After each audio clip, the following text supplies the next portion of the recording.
समय की बात है।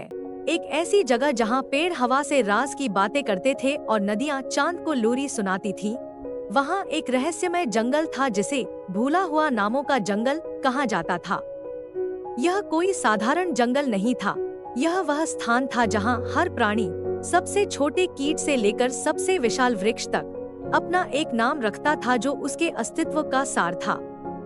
ये नाम सिर्फ शब्द नहीं थे, बल्कि जादुई धागे थे जो हर जीवित चीज को जंगल के दिल से जोड़ते थे। लेकिन एक भयानक रात, एक शरारती छाया प्राणी, जिसे सिर्फ उम्ब्रा के नाम से जाना जाता था, जंगल में घुस आया। उम्ब्रा ईर्ष्या और द्वेष से भरा हुआ था, क्योंकि उसका कोई अपना नाम नहीं था। वह पेड़ों के बीच से रेंगता हुआ आगे बढ़ा, अपनी काली शाखाओं से जानवरों और पौधों के नाम चुराता हुआ, उन्हें खोखला और भटका हुआ छोड़ देता। जंगल चुप्पी में डूब गया। उसकी एक बार की जीवंतता अब मंद और भ्रमित हो गई। पक्षी अपने गीत भूल गए, फूल अपने रंग और जानवर अपना उद्देश्य। भूला हुआ नामों का जंगल दुख का स्थान बन गया, जहां प्रकृति की आत्मा मुरझा गई लगती थी। लेकिन पूरी तरह से आशा खत्म नहीं हुई थी, क्योंकि जंगल के दिल में एक बहादुर और जिज्ञासु गिलहरी रहती थी जिसका नाम लियोरा था। लियोरा कोई साधारण गिलहरी नहीं थी। उसका फर सोने की तरह चमकता था और उसकी आंखें हजारों सितारों की रोशनी से जगमगाती थी। वह हमेशा से नामों के जादू से मोहित रहती थी। अक्सर बुद्धिमान उल्लू ओरिन द्वारा सुनाई गई प्राचीन कहानियों को सुनने में घंटों बिताती थी। जब लियोरा ने पता लगाया कि उसके दोस्तों और जंगल के नाम चुरा लिए गए हैं, तो उसे पता था कि उसे कार्रवाई करनी होगी। और इसलिए साहस से भरे दिल और एक थैली में भरे बांज के फलों के साथ लियोरा ने भूला हुआ नामों का जंगल बहाल करने की यात्रा शुरू की। लियोरा की यात्रा फुसफुसाते हुए बांज के पेड़ के नीचे से शुरू हुई, जो जंगल का सबसे पुराना और बुद्धिमान पेड़ था। उसकी झुर्रीदार शाखाएं आकाश की ओर फैली हुई थी और उसकी जड़ें जमीन में गहराई तक जाती थी, जो उसे धरती की धड़कन से जोड़ती थी। लियोरा पेड़ के पास पहुंची। उसके छोटे पंजे डर और दृढ़ संकल्प से कांप रहे थे। महान फुसफुसाते बांज के पेड़, उसने पुकारा। उसकी आवाज नरम लेकिन स्थिर थी। मैं आपका मार्गदर्शन चाहती हूँ। जंगल के नाम चुरा लिए गए हैं और मुझे उन्हें बहाल करने का रास्ता ढूंढना होगा। पेड़ चरमराया और कराहता हुआ जाग गया। उसकी पत्तियां सरसराई और एक गहरी गूंजती आवाज हवा में गूंज उठी। आह, छोटी लियोरा, तुम्हारा दिल बहादुर है, लेकिन आगे का रास्ता खतरों से भरा है। उम्ब्रा, छाया प्राणी, चालाक और क्रूर है। उसे हराने के लिए तुम्हें प्रतिध्वनियों की गुफा की यात्रा करनी होगी, जहां चुराए गए नाम छिपे हुए हैं। लेकिन सावधान रहना, क्योंकि गुफा की रखवाली रोने वाली विलो करती है, एक दुखी आत्मा जो उम्ब्रा की इच्छा से बंधी हुई है। लियोरा ने सिर हिलाया। उसका संकल्प अटूट था। मैं जो भी चुनौतियां सामने आएंगी, उनका सामना करूंगी। जंगल को मेरी जरूरत है और मैं असफल नहीं हो सकती। फुसफुसाते बांज के पेड़ ने आह भरी। उसकी शाखाएं धीरे से हिली। तो यह बांज का फल ले लो, लियोरा। यह कोई साधारण बीज नहीं है। इसमें जंगल का आखिरी जादुई चिंगारी है। इसे तब लगाना जब सब कुछ खो जाए, और यह तुम्हें जीत की ओर ले जाएगा। बांज के फल को अपनी थैली में सुरक्षित रखकर लियोरा प्रतिध्वनियों की गुफा की ओर चल पड़ी। उसका दिल उत्साह से धड़क रहा था। प्रतिध्वनियों की गुफा की यात्रा लंबी और कठिन थी। लियोरा ने बुलबुलाती हुई नदियों को पार किया और ऊंची पहाड़ियों पर चढ़ाई की। उसके पंजे थक गए, लेकिन उसकी आत्मा अडिग थी। जैसे ही वह गुफा के पास पहुंची, उसने एक ऐसा दृश्य देखा जिसने उसके दिल को दुख से भर दिया। उसके सामने रोने वाली विलो खड़ी थी। उसकी एक बार की शानदार शाखाएं अब झुकी हुई थी। उसकी पत्तियों से आंसू टपक रहे थे। विलो का दुख स्पष्ट था और लियोरा उसके निराशा के बोझ को महसूस कर सकती थी। कौन है जो मेरे पास आया है? विलो विलाप करते हुए बोली। उसकी आवाज एक दुखद मधुरता से भरी हुई थी। मुझे मेरे दुख के साथ छोड़ दो, क्योंकि मैं इस जगह से बंधी हुई हूँ। उम्ब्रा के अंधेरे की कैदी। लियोरा आगे बढ़ी। उसका सुनहरा फर मंद रोशनी में चमक रहा था। मैं लियोरा हूँ, भूला हुआ नामों के जंगल की एक साधारण गिलहरी। मैं चुराए गए नामों को वापस लेने और जंगल को उम्ब्रा के चंगुल से मुक्त करने आई हूँ। कृपया मुझे आगे जाने दो। विलो के आंसू और तेज हो गए, उसकी शाखाएं कांपने लगी। मैं नहीं कर सकती, क्योंकि उम्ब्रा ने मेरा नाम कैद कर लिया है। इसके बिना मैं अपने पुराने स्वरूप की सिर्फ एक छाया हूँ, हमेशा के लिए रोने के लिए अभिशप्त। लियोरा का दिल विलो के लिए दुख से भर गया और उसे पता था कि वह उसकी मदद किए बिना आगे नहीं बढ़ सकती।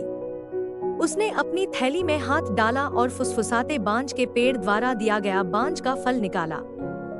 शायद यह मदद कर सकता है। इसमें जंगल का आखिरी जादुई चिंगारी है। अगर मैं इसे यहाँ लगाऊं, तो शायद यह तुम्हारा नाम बहाल कर सकता है। विलो के आंसू धीमे हो गए और उसकी आंखों में आशा की एक किरण चमक उठी। जो तुम्हें करना है वह करो, बहादुर लियोरा। लेकिन याद रखना, उम्ब्रा की शक्ति बहुत बड़ी है और यह भी पर्याप्त नहीं हो सकता है। लियोरा ने विलो की जड़ों के पास बांज का फल लगाया, उसके पंजे कांपते हुए मिट्टी से ढकते हुए।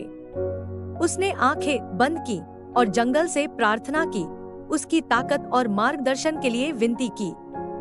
अचानक उसके नीचे की जमीन कांपने लगी और बांज के फल से एक चमकदार रोशनी फूट पड़ी। रोशनी विलो की जड़ों से होती हुई उसकी शाखाओं और पत्तियों में फैल गई। विलो ने सांस ली, उसका रूप बदलते हुए उसका नाम बहाल हो गया। मैं लायरा हूँ, विलो ने घोषणा की। उसकी आवाज अब मजबूत और स्पष्ट थी। धन्यवाद लियोरा, मुझे उम्ब्रा के श्राप से मुक्त करने के लिए। मैं तुम्हारी खोज में तुम्हारी मदद करूंगी। लायरा के मार्गदर्शन में लियोरा प्रतिध्वनियों की गुफा में प्रवेश कर गई। उसका दिल नई आशा से भर गया।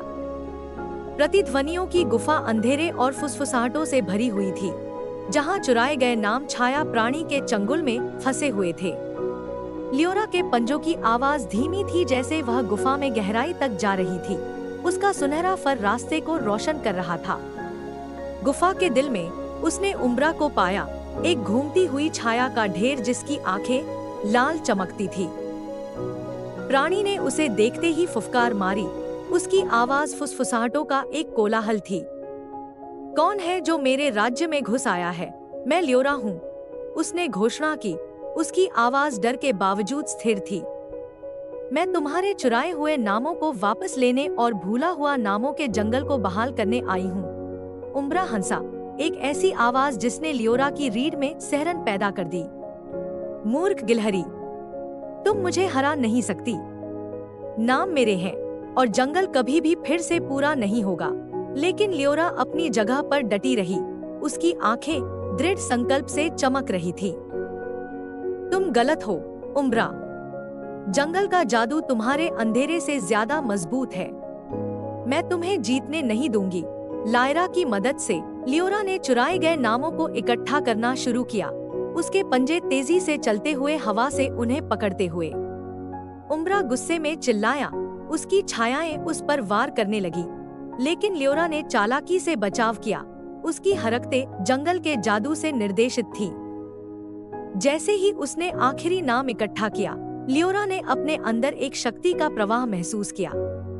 उसने उम्ब्रा की ओर मुड़कर उसकी आवाज अधिकार से गूंजते हुए कहा, तुम्हारी यहाँ कोई शक्ति नहीं है उम्ब्रा। जंगल का जादू बहाल हो गया है और तुम्हारा अंधेरा अब यहाँ राज नहीं करेगा। एक अंतिम विद्रोही चीख के साथ लियोरा ने नामों का जादू छोड़ा। रोशनी ने उम्ब्रा की छायाओं को ढक लिया। प्राणी चिल्लाया जैसे वह गुफा से बाहर निकाला गया। उसका रूप कुछ भी नहीं में घुल गया। लियोरा प्रतिध्वनियों की गुफा से बाहर निकली, चुराए गए नाम उसके पंजों में चमकते हुए।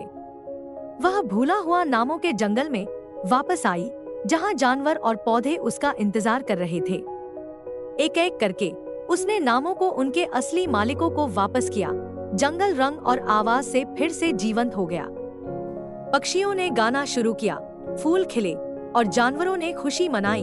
उनकी आत्माएं बहाल हो गईं। फुसफुसाते बांज के पेड़ ने लियोरा की ओर मुस्कुराते हुए देखा।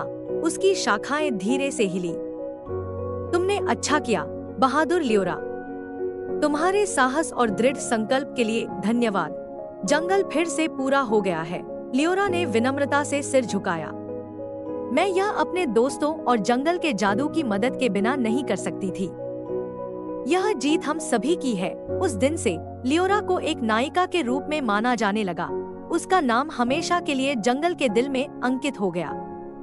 और हालांकि उम्र चला गया था, जानवरों और पौधों ने कभी भी वह सबक नहीं भुलाया जो उसने उन्हें सिखाया था कि उनके नाम अनमोल हैं, एक ऐसा उपहार जिसे संजोना और सुरक्षित रखना चाहिए। और इस तरह प्रिय पाठक, भूला हुआ नामों का जंगल फिर से फलने फूलने लगा। उसका जादू पहले से भी ज्यादा मजबूत हो गया। लेकिन लियोरा की बहादुरी की कहानी आज भी जीवित है, एक याद दिलाती हुई कि हम में से सबसे छोटे भी महान काम कर सकते हैं। अगर आपको यह कहानी पसंद आई हो तो सब्सक्राइब, लाइक, शेयर और कमेंट करना न भूलें। हमें बताएं कि आपको लियोरा की यात्रा कैसी लगी और जंगल की जादुई दुनिया से और भी जादुई कहानियों के लिए बने रहें।